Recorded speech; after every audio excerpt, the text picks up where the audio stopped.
like this. This is on ABC, where super funds have been hit by the share market. Okay, I can remember a close friend of the family had all of his money in shares. He was literally leaving his job and retiring that year, and then the GFC happened, and he had 50% of his share allocation wiped out. Couldn't leave his job, he had to keep going. He had to keep working. All the plans were out the window. So you've got your super funds, but there's no guarantee they are going to keep increasing this year. I don't want to rely on the pension or super funds. So this is why we are talking about potentially investing. Okay? I prefer to control my own destiny. I need to reiterate that point. We don't want to be left to rely on the old age pension, to rely on super funds to top things up that might run out. We want to control our own destiny and even potentially retire before the government dictated retirement age. We want to control this destiny and retire when we want to. We want to retire early potentially, or partial retirement, so we can actually live our life and do what we want to be doing when we're at an age where we can enjoy it to a degree. Okay, so this is what we're talking about now. It's controlling our destiny and potentially looking at investing, grabbing the bull by the horns, so we can look at doing that. So why would I invest? Why would investment allow us to get out, of this reliance on the pension or super?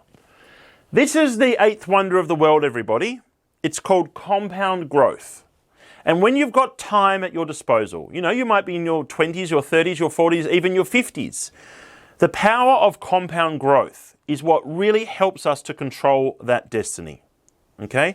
I'm going to be going through a couple of examples here. If you can pick this up, this is wonderful. In year one, okay, this is to illustrate the power of compound growth. Year one, we've got $100. Okay? That $100 is earning 6% interest for the year. We're not talking about what we've invested it in. We're talking about the return that it's giving you. Okay? That $100 is generating 6% return for that year. That's giving you $6. So at the end of that 12 months, you started with $100. At the end of the 12 months, you've got $106 in that investment class, whatever it is. The next year, you don't put another $100 in. You leave your original capital there. You now earn 6% on $106. So it might not sound like much in that second year, but now you're earning $6.36, an extra 36 cents in return.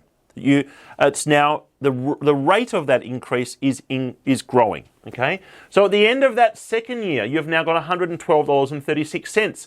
The third year, you're earning 6% on $112, so you're actually getting $6.74 in return. It's growing each year. It's becoming more and more. It's not $6 every year. Compounding growth means you're earning a return on your return. And that is the gold. This is why it's the eighth wonder of the world, because it's suddenly starting to exponentially or almost exponentially grow each year. The curve and the rate of return is growing faster. So after 5 years, you don't have $130. You have $133.83.